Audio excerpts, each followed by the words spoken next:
Welcome to This Week in Hastings Headline History, where we take a look back at what was making news in Hastings and St. Johns County, Florida, over a century ago. In this podcast, I'll share stories directly out of the pages of the Hastings Herald, which was published weekly in the early 1900s. So let's go back in time for some of the top news stories from this week in February 1920. Moore charged with taking John Ward's wife and 4 children. Because he's alleged to have not been satisfied with merely eloping with another man's wife, but took with him his entire family of 4 children as well, J.T. Moore of Greenville, North Carolina, is now a fugitive from justice with federal action against him threatened in case he's apprehended. Mrs. Daisy Ward, who with her 4 children accompanied Moore to Hastings, was arraigned in court Wednesday morning, discharged, and is now on her way back to Greenville in company with her husband John Ward and the other members of the family. Moore arrived in Hastings a fortnight ago, making the trip in a wagon and accompanied by Mrs. Ward and her 4 children, the oldest of whom is 15. Moore obtained work on the farm of the Florida Vegetable Company, where he remained until Monday, when John Ward arrived in Hastings with a suspicious bulge showing in the back of his coat above his belt. He went to the farm accompanied by Marshal Charles E. Green, but when the pair arrived, one of Ward's children succeeded in slipping out to the field to warn Moore of their arrival. Moore promptly took to the swamp, pursued by the marshal and Ward, but succeeded in making good his escape. Ward, in order to regain the custody of his children, thereupon brought action against his wife and had the children turned over to him. A reconciliation of a sort was arranged between him and his wife, and the entire family left Hastings together. Moore is said to have deserted a wife and 4 children who are living somewhere in Georgia. Joe Grant is jailed on charge of shooting Mac Jenkins over moonshine. Charged with a shooting of Mac Jenkins and with being a moonshiner, Joe Grant was arrested on the Florida East Coast train Saturday by Marshal Charles E. Green and lodged in jail in Hastings. The shooting is said to have been the result of a dispute over the division of a quantity of shine and will, it is expected, result in the death of Jenkins. The charge is that Grant has been making shine for some time in the house near the Farrell Turpentine Still, where he was employed and selling large quantities of it in Elkton. Saturday night, he and Jenkins argued over a quart of the liquor, and Grant is said to have fired a gun at Jenkins. After the shot, which failed to take effect, Jenkins ran to his own house and locked himself in. Grant is then said to have gone to Jenkins' house, beaten in the door, and shot him through the breast with the shotgun. He then escaped into the swamp. Marshal Green was notified of the shooting and proceeded to the Farrell Still, where he failed to find Grant, but did find a shine still and a quantity of beer, which was seized and later brought to Hastings. Finding Grant gone, Marshal Green walked back to Armstrong, being unable to find a conveyance to carry him. He boarded the train at Armstrong and hid in one of the cars, keeping watch as the train reached Elkton. In accordance with the marshal's expectations, Grant, with his wife, boarded the train in Elkton, and as soon as the train had gained sufficient headway to prevent him from escaping from it, he was arrested. He was arraigned in Hastings, where he's said to have admitted shooting Jenkins. After his arraignment, he was bound over for the grand jury and placed under bonds to the amount of $1,000, which he could not raise. He was consequently taken to St. Augustine for confinement on Wednesday. Political pot here has started boiling. During the week just past, the local political situation has been doing a great deal of underground bubbling. The air is full of deep, dark, mysterious stuff with hints galore, but nothing definite. Apparently, the candidates who were elected last week have their fighting blood up and are determined that the coming election of February 26th will find them on the spot with both feet ready to be elected for the second time and to take hold of the local government in a manner which will bring about numerous changes in town affairs.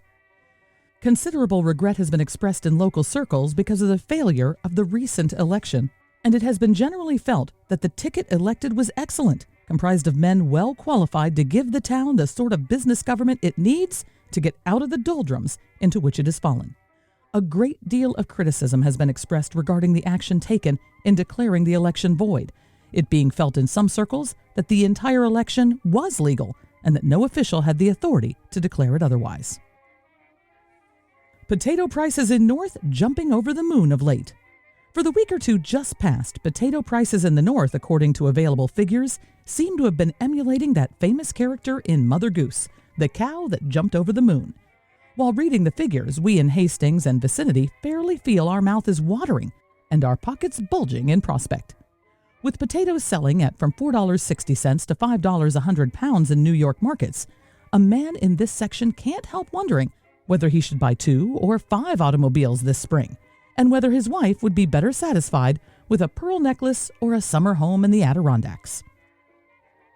On to this week's Talk of the Times, where I give you a glimpse of what people were thinking over 100 years ago.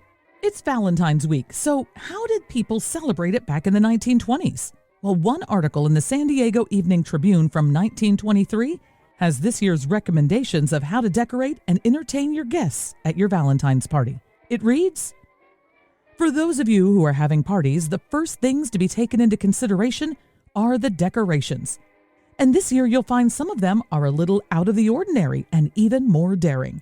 For instance, instead of always having red, why not venture away from it and combine old rose or even light pink with red? One of the prettiest tables suggested this year is one having a fringe of red paper cut in the shape of hearts around the edge of the table. From the center light is suspended 3 large hearts pasted together in triangle fashion, and then from this extending to each place are the smaller hearts tied to red ribbons. The hearts are used as place cards, and the name is written on in white ink. All around the room have hearts suspended on red ribbons. Another pretty decoration is a swing made and covered in red paper or ribbon, and there seat a Cupid or doll dressed as Cupid. From the doll radiates ribbons to which attach the place cards or favors. Heart-shaped containers for nuts or candies are always pretty, or the containers made like roses, and just peeking over the top have a little Cupid or a heart attached to a spiral wire.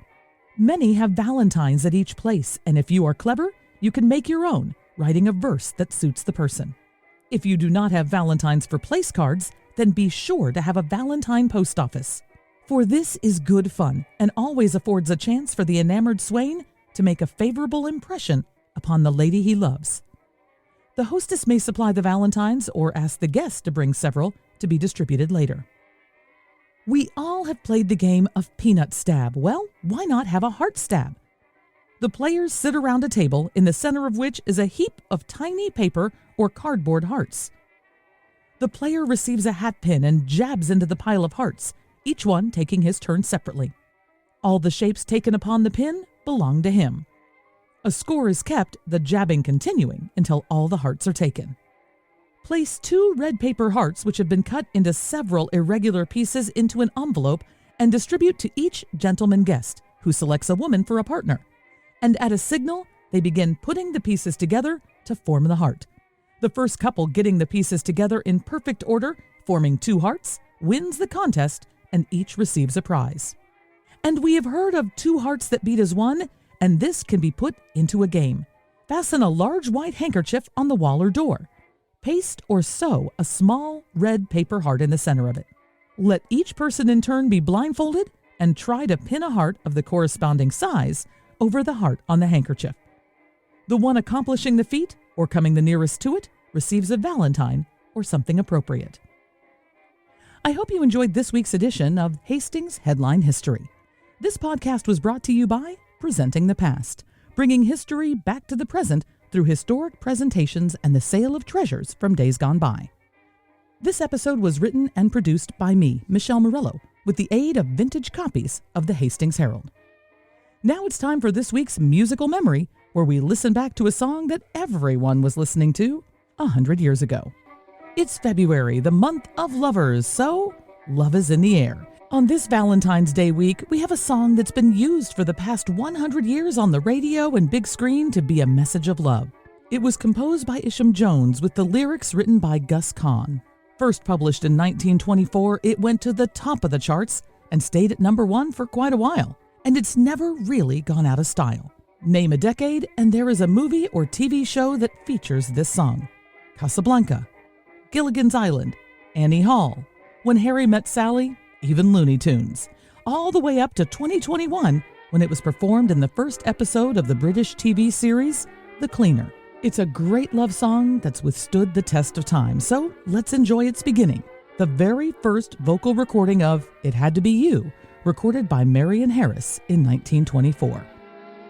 Why do I do just as you say? Why must I just give you Why do I sigh? Why don't I try to forget? It must have been that something lovers call fate kept on saying I had to wait. I saw them all, just couldn't fall till we met. It had to be you. It had to be you. I wandered around and finally found the somebody who could make me be true, could make me be blue, and even be glad just to be sad thinking of you. Some others I've seen might never be mean, might never be cross, try to be boss, but they wouldn't do. For nobody else gave me a thrill. With all your faults, I love you still. It had to be you, wonderful you, had to be you. It had to be you. It had to be you. I wandered around and finally found somebody who would make me be true, would make me be blue, and even be glad just to be sad thinking of you. Some others I've seen might never be seen, might never be cross, try to be boss, but they wouldn't do. For nobody else gave me a thrill. With all your faults, I love you still. It had to be you, wonderful you, had to be